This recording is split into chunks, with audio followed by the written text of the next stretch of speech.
Hi everybody, welcome to the Gaming Couch Plays Doom Eternal. I'm Jameson, I'm happy to have you with us. Thank you very much for tuning in, and I know what I said in the previous video if you watched it. I said explicitly that I didn't think this would become a series or any sort of Let's Play. But you know what? We ended up actually getting a lot of love, especially on Facebook. I think more so Facebook than actually on YouTube itself. So I figured, you know what? If people seem to enjoy it so much, let's give people more of what they want. You know, this is 90% of the fun anyway. So I decided I would take a little break from writing articles. You know, we got a bunch of stuff in the works right now, so figured I'll take a break, play some Doom. Not like I really need an excuse to play Doom. It's fun as hell. But if everybody's happy, that's even better. So, first of all, I just want to thank everybody who left comments, left likes on our video.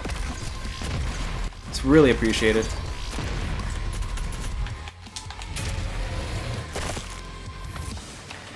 And so, another thing I want to talk about, you know, in the last Doom video when I said that we're still learning, we still have some stuff that, we got to work the kinks out of a few things, and there's still some stuff that we need to, perfect. Well, we put up a review for Valorant yesterday.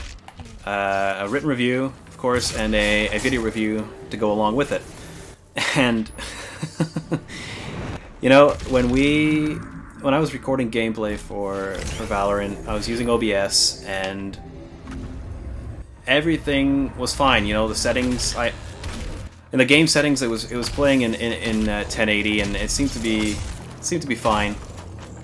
But maybe in OBS, maybe I messed up. Maybe I didn't. Maybe I didn't play with the settings correctly, or I just didn't take the time to look. But anyway, what happened was the gameplay is recorded, voiceover is recorded, and pretty much everything. The editing is done, the clips are put together,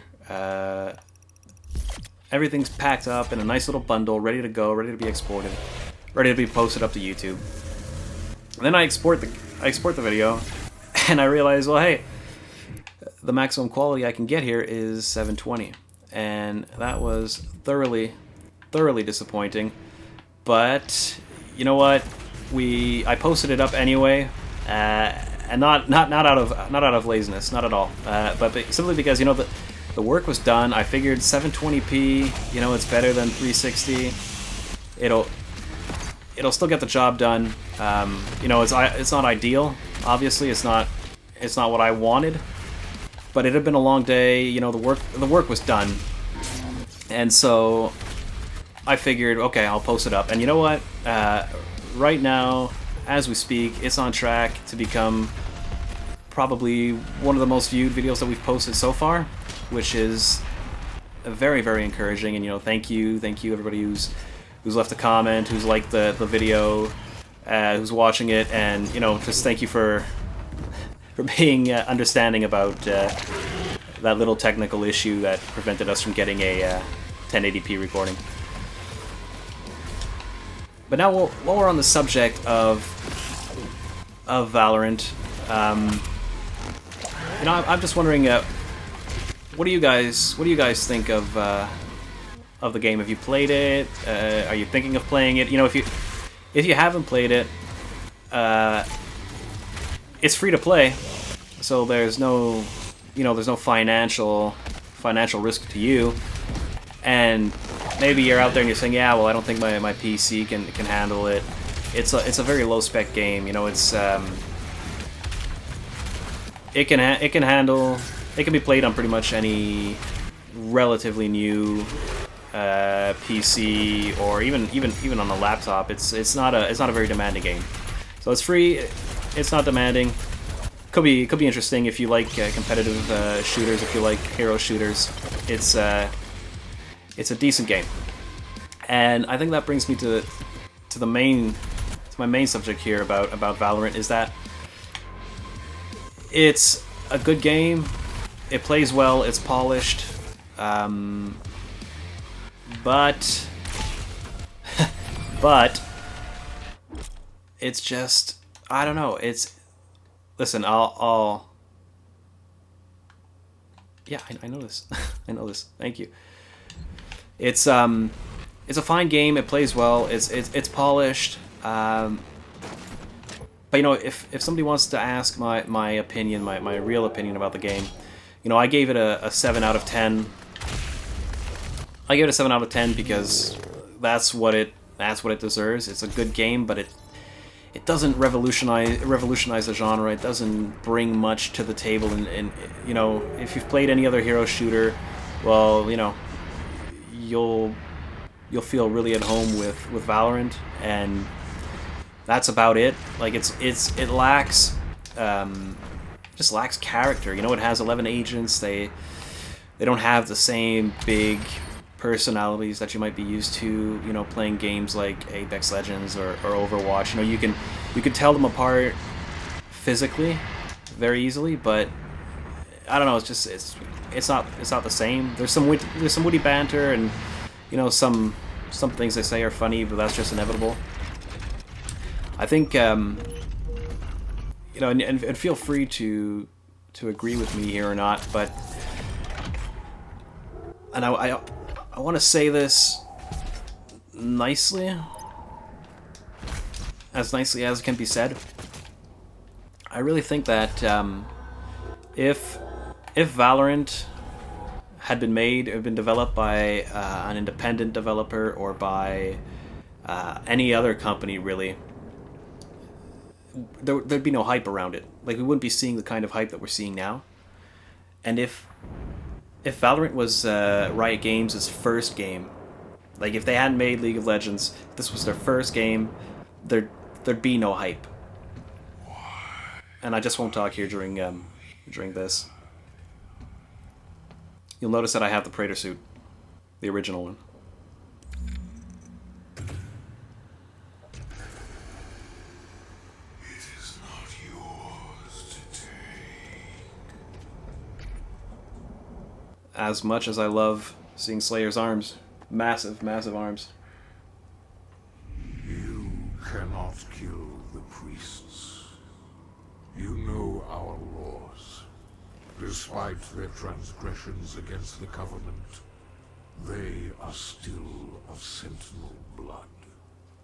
What you interfere with now is bigger than you can imagine. It is written. It is their time to give penance. If you continue, you will bring down the heavens' wrath.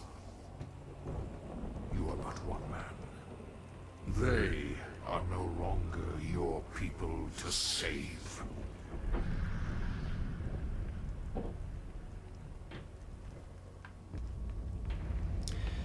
So yeah, like I said, you know, if Valorant was Riot's first game, there'd be no hype. If it was made by any other company, any other developer, especially an independent one, I don't think there would be any hype surrounding it. Maybe a little bit, you know, here and there, but it definitely wouldn't be as big as it looks to become right now. You know, with because I have no doubt that it's going to become a big competitive game. It's going to make it big on the competitive scene, and you know, good for it. It's a good game.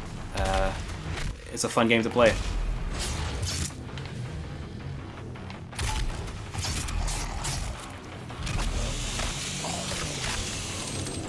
So yeah, let me know what.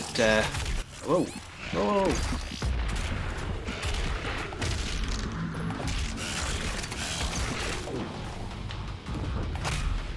Let me know what you guys think of Valorant in the comments below. Let's get a discussion going about it. Oh man.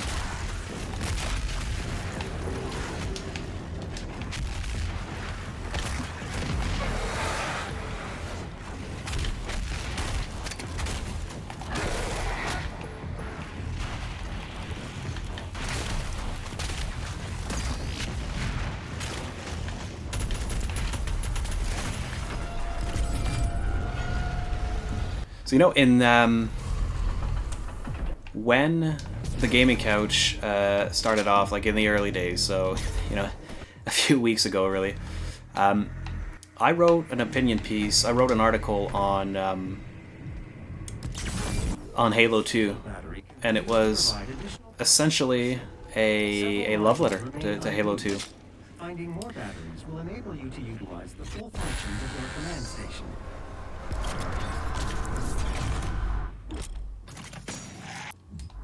And I wanted to talk a little bit more about that because something I got so many comments and so many comments and replies, people telling me about their favorite games, because essentially what I was saying was, there are a lot of games out there that you play them when you're young and they follow you for the rest of your life. They bring such an incredible experience that you can't forget it. I mean, like games like Ocarina of Time, games like Final Fantasy VII, Majora's Mask, and what I was thinking was, Halo 2 didn't create my love for first-person shooters. GoldenEye 007 did that, and I don't think I'm alone on that. I'm pretty sure there's a lot of people out there who played GoldenEye on the N64, and it was something else. But what Halo 2 did was it definitely created my love for competitive first-person shooters. The online scene.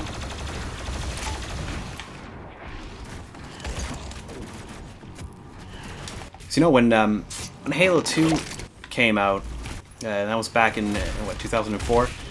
Now I don't know exactly. Like I'm no video game historian, but I'm pretty sure that at the time, MLG, Major League Gaming, I'm pretty sure that was nascent, right? That was like on its way to becoming big. And like Halo 2 and MLG, that was like a match made in heaven. And suddenly, people were playing Halo 2, and a lot of people were playing it like hyper competitively. In matchmaking, you had your rank for each playlist, and if it was an elo rank, and if Jesus, these things, it was an elo rank, and if you the better you played, the more you increased, and if you lost, you'd go down in rank. And a lot of people played competitively. Like really, really a lot of people took it very seriously. And it was to the point where I'm sure some of you remember. It was to the point where everybody and their mother, it seemed, had an MLG sort of sponsor me montage posted up to the Bungie forums or posted up to YouTube, and it was usually some like sniper gameplay on Lockout, recorded in 144p and with like Linkin Park playing over. But I think it goes to show like the kind of effect that Halo 2 had, not only on gamers themselves but also on the industry. And I think even today you could still go back on YouTube and probably find some of those old school montages from Halo 2. And I myself, and this is like a little slice of life not many people know, but I myself was very, very, very, very big into Halo 2. When Halo 2 came out, or the summer when I got Halo 2 anyway, we had just moved. Like I was a young teen. We had just moved from the city to the suburbs. It was about like an hour's drive away from the city, and so I left a lot of friends behind and didn't really know anybody where we had just moved. So I ended up spending a lot of time on Xbox Live. Playing Halo 2. It was something to do, and I got really deep into it. And now, I wasn't making any montages or anything like that. No, you won't find any of my montages. But I did like to play. Like I really got deep into the competitive scene. I would play like all night, like just these playing sprees where I would keep on playing and playing and playing. And you know, as I got better at the game, you know, then I'd reach out to, on the Bungie forums, I'd reach out to people who were looking for, you know, competitive players.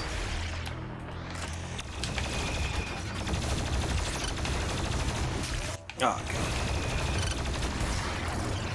And so yeah, I got really deep into Halo 2 competitive, and I was always trying to, you know, get better at the game. And you know, I think one of my most impressive feats was being able to toss a grenade up in the air and then shoot that grenade out of the sky with a grenade. I think that was one of the coolest things that I could do. That, and I had an unnatural skill for sticking people with plasma grenades. Believe it or not, that was like one of my big things. But yeah, so as I got more and more competitive, you know, obviously you end up following what's going on with MLG and with the pros, and you know, I got really deep into it. And then one day I'm minding my business, I'm playing Halo, and I get this invite from somebody that I played regularly with, and he says to me, hey, get in here, get in this lobby, Walshy's in the lobby. Now, for those of you who don't know, or don't remember, Walshy, come on. Walshy was a Halo pro. He played for Team Final Boss, and maybe that rings more of a bell. Final Boss being Final Boss being one of the biggest names in competitive Halo 2 at the time. Come on. I'm not concentrating on the game, obviously. So yeah, Final Boss being one of the biggest teams in competitive Halo at the time, and so there I am. They tell me, hey, come on in, Walshy's here. You know, it's a chance to play with a real pro, and obviously I'm super excited. I jump in, and I remember it like it was yesterday. It's a game of Oddball on Midship, and I join in, and people are following it. They're following Walshy like he is the Messiah.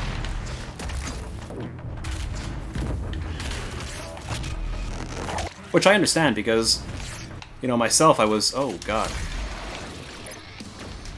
Myself, I was very excited to see him, and I don't know, I must have not gotten the memo.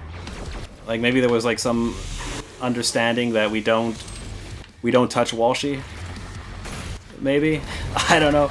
Anyway, I was in the match for maybe, I don't know, a grand total of 15 minutes, and I got booted out. So yeah, there you go.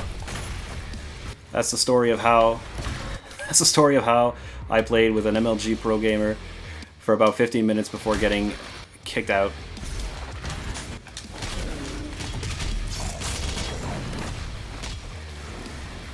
I don't really tell that story too much, but I do find it funny, you know, looking back, just how crazy it was. But you know, that's one of the things. That's what Xbox Live and Halo 2 did for console gaming. You know, they really made it. Oh, there's another one.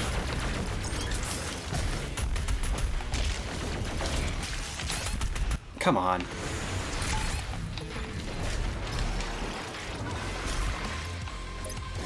I need to concentrate on the game a bit more, because this isn't looking good for me now. All right, let's go.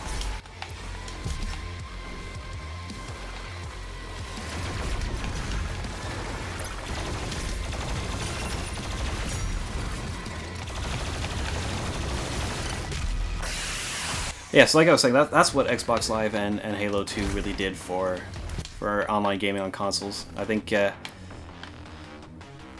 think things would have been a bit different, you know, if Halo 2 had come out, but Xbox Live didn't exist, or vice versa. I think it'd be a lot different. Where are these?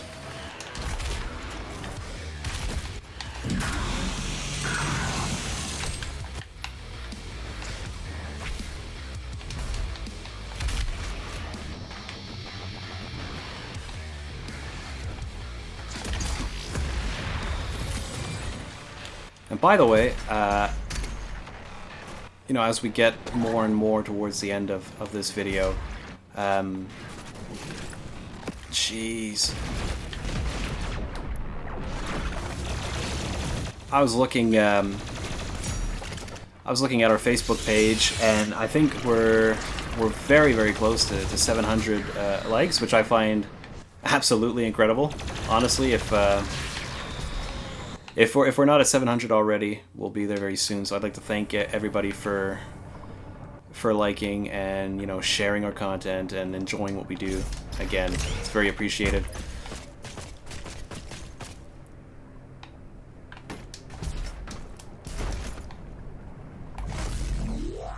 And, you know, if you enjoy videos like this, if you enjoy what we're doing, you know, consider also following us or subscribing to us on YouTube right over here, because you know, we have a lot of followers on Facebook, and we're getting there on Instagram. But you know, YouTube, sorry, is really a place where we can share a lot of the more interactive content. So it could just be videos like this, it could be video reviews, but it's always fun to make videos for you guys. This is like probably one of the most fun things that I have to do, you know, in terms of running the website. So whether it be, you know, writing articles, that's fine. You know, preparing reviews, that's fine too. But I really do enjoy making these kinds of videos for all of you. So if you like it, feel free to subscribe. It would be very appreciated.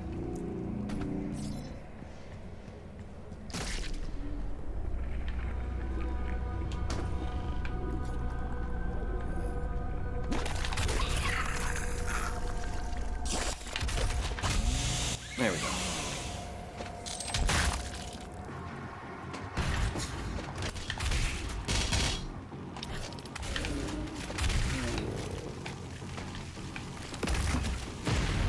And you know what? If there's any sort of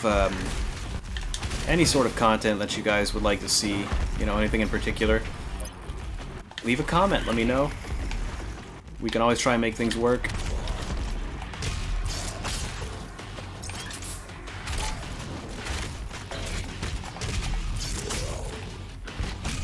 There we go. Oh, come on.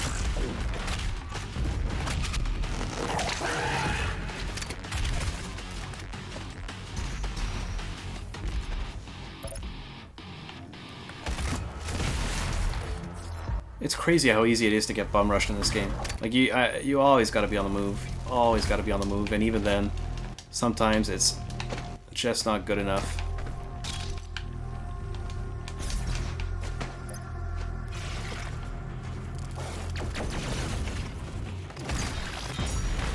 I'm personally not at all looking forward to running into the Marauder. I think the Marauder is one of those really, really weird kind of enemies where, and you know, it's been said before, so I won't dissect the Marauder's character or its place in the game, but you know, he's presented as this sort of boss character in the game, and you know, the whole setup to the first time you meet the Marauder is so different than any of the other monsters in the game. So it's more typical of the big boss battles, you know, and so it's really weird to have to deal with him multiple times, or have to deal with a Marauder. Ah, hell. Or to have to deal with a Marauder-like character many more times in the game. It's really, really odd. And, you know, he just slows down the pace. He just slows down the pace. I watched a video of this this guy, obviously I don't know if you can call it a pro Doom player, but you know, he's a seriously skilled Doom player, and I mean, he ran through the game. He did a speed run, apparently achieved close, if not the world record, close to the world record. And he was playing on the is it Ultra Nightmare, the one where you have basically one life, and if you die, that's it. So, and I watched him just put the Marauder to shame. Like, he just embarrassed that guy every time a Marauder showed up. It was just something else. And you know, I aspire to achieve that level of skill, but the fact is probably not. And here we go.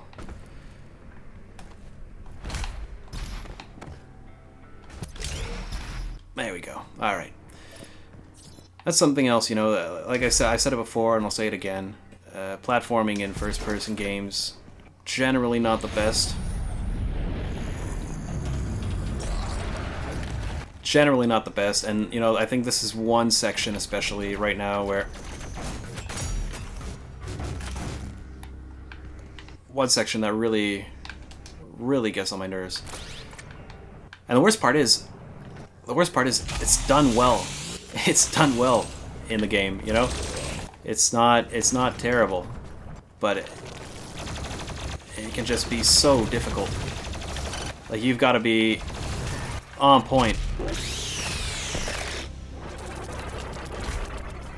You've got to be really on point. So, here we go. See how it goes. But speaking of the Marauder, I can't help but think every time I hear that, I just can't help but think of I don't know where to go. Oh, hell. Every time I hear the Marauder's name, I just can't help but think about Marauder Shields. And for those of you who don't know, Marauder Shields is the final boss, the end-all, be-all of one of the greatest space opera trilogies ever written. Or ever put... Oh, there we go. I never saw that before.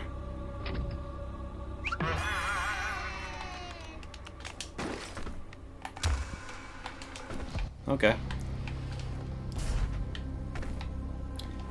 But yeah, Marauder Shields is the final boss to one of the greatest space opera trilogies ever. That is, of course, Mass Effect 1, 2, and 3. And Marauder Shields is the... Well, he's a true final boss, isn't he?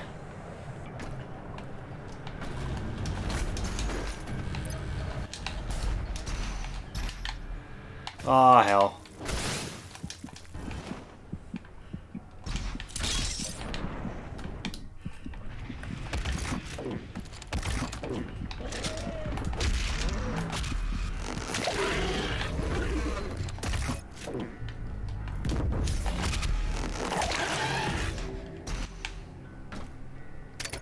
Man, do I love Mass Effect. Mass Effect has to be one of the franchises that I've put the most amount of time into. And I, you know, forget Andromeda, but it is definitely one of the games that I put the most amount of time into. Like 1, 2, and 3, I thought that was just perfection in terms of storytelling. And, you know, I don't think we need to talk about the ending and like how it played, how it worked out. I don't think that needs to be, you know, we don't need to beat a dead horse. But you know, I will say this in all honesty. If you really think about it, like there was no way that BioWare could craft an ending or a plausible and well-received ending to that game. I mean, think about it. You have 3 games, right? And there's so many decisions in each game that modify like how things play out. And then you have to take years and years and years and years of games, beloved games that people love and that they've played the hell out of. And then you need to craft a nice enough ending to that. That was impossible to do. You know, they were really BioWare had their work cut out for them, and it didn't work out. But you know, what are you gonna do about it? I told you all to leave me here. I am where I belong.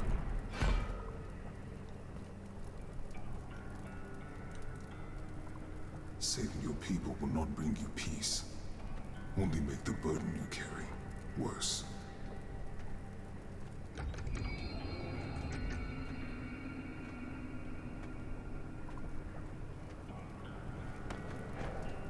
seek to defy the Khan Maker herself.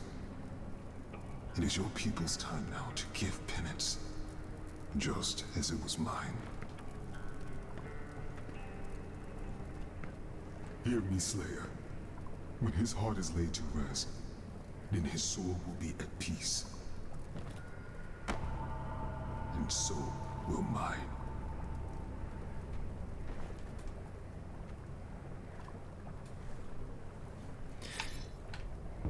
I know there are a lot of people who believe in the indoctrination theory, and I don't know, I don't know if you guys know about the indoctrination theory. I mean, it's crazy. There's a whole subreddit dedicated to that whole theory, and basically what it says is that, you know, Commander Shepard is under the influence of the Reapers, because obviously the closer you are to Reaper tech, the stronger their control on you is. And I mean, who has been more in proximity to Reaper tech? God damn it! And that's what I'm talking about when I say platforming in a first-person shooter. It's just. But yeah, so I actually spent like probably a good, I don't know, a good couple days reading up on the indoctrination theory, and it was like, it was just something that I found so incredible. Not so much in the sense that it's believable and makes sense. It does. I mean, but it's like anything. If you read about something long enough, you know, if you read about reptilians long enough, and you read about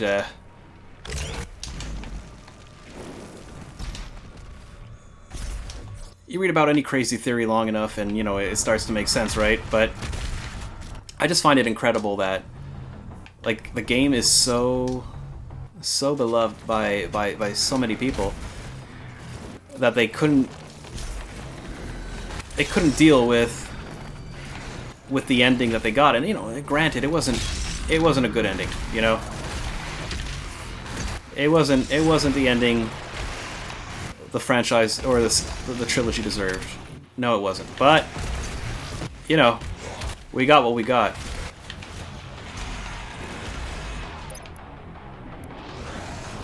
Am I happy about it? No. Does that keep me from playing the game? Absolutely not.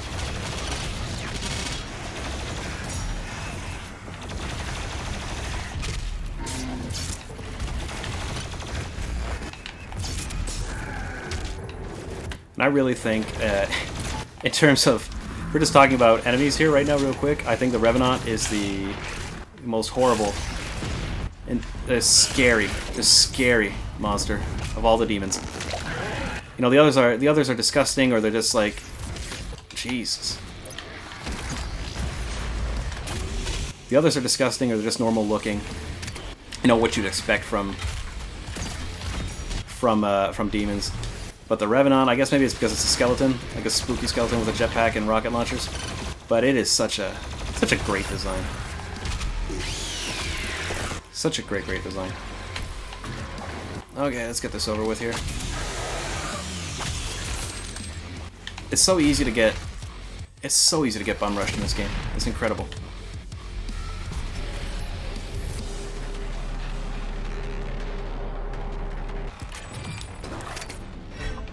There we go. So now as we reach the end of this level, I think we'll end it here. Thank you very much for watching.